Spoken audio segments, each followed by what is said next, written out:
Muito bem, nós vamos para o nosso estudo que nós estamos fazendo na segunda carta de Pedro. Nós estamos no capítulo 2 e seguindo o assunto dos falsos mestres, a forma que Pedro levanta as suas práticas de vida. Pedro condena as práticas, mostra os pecados e orienta o povo a não se deixar levar pelos ensinamentos desses falsos mestres que pregam as suas falsas profecias. E Pedro vai fazendo uma transição, da degradação moral dos falsos mestres. Agora ele passa a falar um pouco das implicações dessa depravação desses homens. Os falsos mestres, além de depravados, eles são também, na verdade, uma total decepção para aqueles que confiam neles. Olha o verso 17 do capítulo 2 de 2 Pedro. Os falsos mestres não têm o que prometem, ele vai dizendo. Olha ali. Esses tais são como fontes sem água, como névoas impelidas por temporal.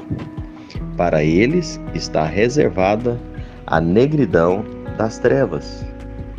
Nesse versículo nós temos duas figuras e uma sentença. As duas figuras tratando da mesma realidade. Uma fonte sem água é uma falsa promessa, é uma decepção enorme para quem procura saciar a sede, E os falsos mestres, eles se apresentam como verdadeiras fontes de vida, mas estavam secos. Apresentam como soluções e para aqueles que estão buscando alguma coisa, mas não têm essa solução. Fazem suas promessas através seus movimentos, Se trouxermos para hoje, não é diferente. Fazem as suas campanhas, fazem tudo, mas não tem solução para isso. É uma decepção. E interessante pensar que é uma descrição de uma natureza insatisfatória, totalmente baseada nessa falsa doutrina. A pessoa chega como se ela fosse uma fonte emocionante e no final descobre que ali não existia água. É basicamente isso que Pedro está dizendo. Sabemos que é somente em contato com Cristo, que é a água da vida, como diz João 4, versículo 13 e 14, que o homem vai encontrar satisfação permanente. E somente assim, isso vai possibilitar que ele derrame do seu íntimo, do seu ser, água satisfatória para ele e derrame, para os seus ao redor, E é interessante observar, João 7,38 fala isso também. Então, ele está dizendo que os falsos mestres são uma fonte sem água, uma profunda decepção para o sedento. A segunda figura que Pedro usa aqui é da névoa que é levada pelo vento. A gente pode entender quando nós comparamos com a figura que Judas usou, lá no versículo 12 da carta de Judas, ele diz: nuvens sem água impelidas pelos ventos. Uma nuvem, ela sempre traz esperança de chuva, Uma nuvem, a pessoa olha na expectativa de que tenha chuva. O agricultor que lança semente, ele espera pela chuva, para que dali possa brotar uma planta viçosa, frutífera. E quando a nuvem passa e não derrama chuva, quando faz, a gente usa a expressão, aquele tempo de chuva, tempo bonito para chuva e não chove, que frustração, O agricultor perde a lavoura, porque a nuvem ficou bonita, o tempo ficou bonito para chuva, mas não choveu. É isso que os falsos mestres fazem, Falsos mestres lembram o temporal de vento que passa e leva embora as nuvens sem água. Esses hereges causam uma comoção dentro da comunidade, mas não oferecem nada que seja substancial, não oferecem nada que vale a pena. Muitas vezes mexe com o emocional, muitas vezes com as suas palavras bonitas, com a sua bela propaganda, mas não resolvem o problema. Eles simplesmente cultivam desânimo. E é isso que Pedro está exortando, e nesse versículo ele deixa isso de forma muito fácil de nós compreendermos, não é?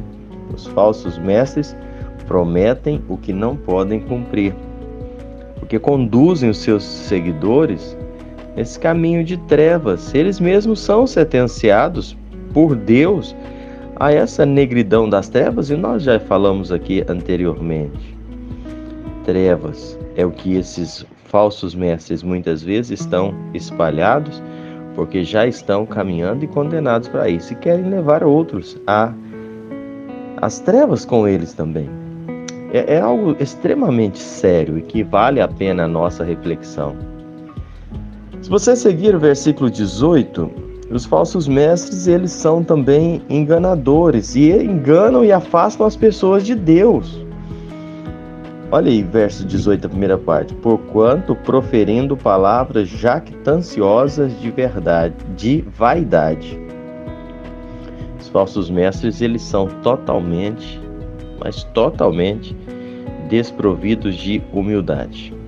Esses falsos mestres, eles se colocam no pedestal e se julgam superiores aos verdadeiros servos de Deus. Usam palavras jactanciosas, fluem do seu coração cheio de orgulho. Eles são cheios de vento, como balões que voam, mas não possuem nenhum conteúdo. São vazios, são fúteis, são mesquinhos. E é bom destacar que esses falsos mestres se apresentam, na sua grande maioria, como tendo a última revelação de Deus. Como se Deus tivesse falado com eles, como se eles tivessem uma revelação exclusiva de Deus para poder enganar as pessoas. Dizem muitas vezes, terem vivido uma experiência única, singular, que os demais não receberam. Eles trazem para si como sendo homens, mulheres iluminados por Deus, e vão lá para o topo e começam as suas palavras cheias de jactância, cheias de orgulho. Consideram-se superiores a todos os demais. Dessa forma, buscando o quê? Glória para si mesmo. Totalmente contra o caminho da piedade, da humildade. Esses homens se colocam como sendo homens especiais, homens que têm um poder acima dos demais, homens que aceitam receber essas glórias, homens que querem que você toque neles para receber uma unção, homens que querem que você siga as orientações para receber a bênção, a unção que está neles.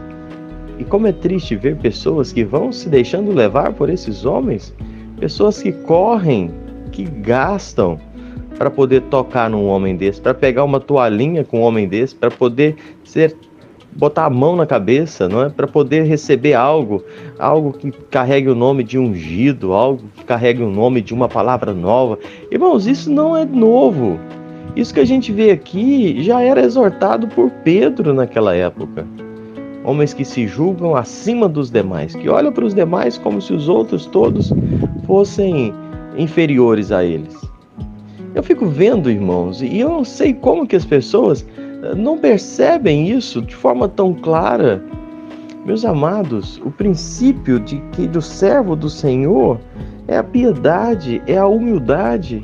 E como pode esses homens se colocarem num pedestal como sendo maiores, mais poderosos, mais fortes espiritualmente do que outros, achando que eles carregam uma revelação específica de Deus, quando hoje tudo que nós precisamos já está revelado na palavra?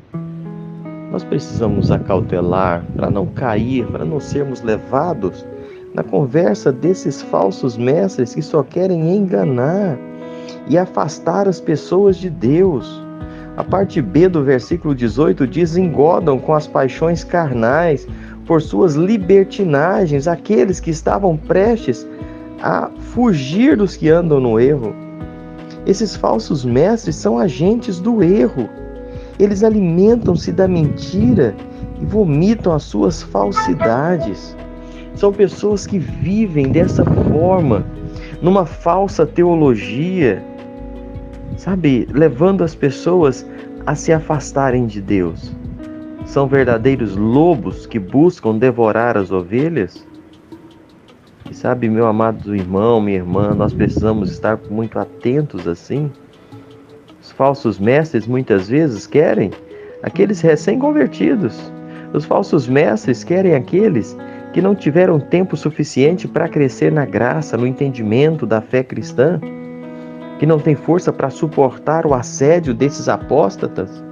Precisamos estar muito cuidado com aquilo que nós ouvimos, com quem nós paramos para conversar, com quem nós recebemos a nossa casa. Eu sempre alerto muito, cuidado em receber todos que estão batendo na sua porta, muitas vezes batendo na porta com a pastinha na mão. Vamos estudar a Bíblia junto, e a pessoa na inocência senta para receber o veneno que muitas vezes é ensinado por esses mestres.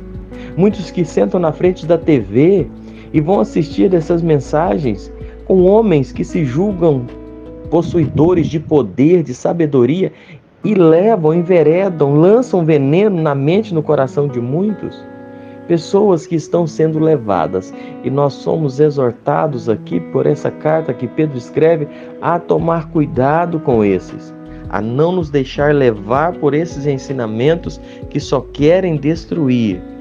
Atentai-vos, cuidado para não sermos levados, porque o objetivo deles é arrancar o que a ovelha pode dar e deixá-la solta. E quantos nós conhecemos que eram bons cristãos, serviam a Deus, foram levados pela conversa dos falsos mestres, e hoje sabe onde estão? Estão no mundo, longe de Deus, longe da igreja, porque se decepcionaram com os falsos mestres. Eles não podem dar o que oferece, bagunça a mente da pessoa e abandona, deixa no mundo. Conhecemos quantos, até mesmo do nosso meio, reuniam conosco, estavam caminhando conosco, se deixaram levar por pensamentos de outras pessoas, não é?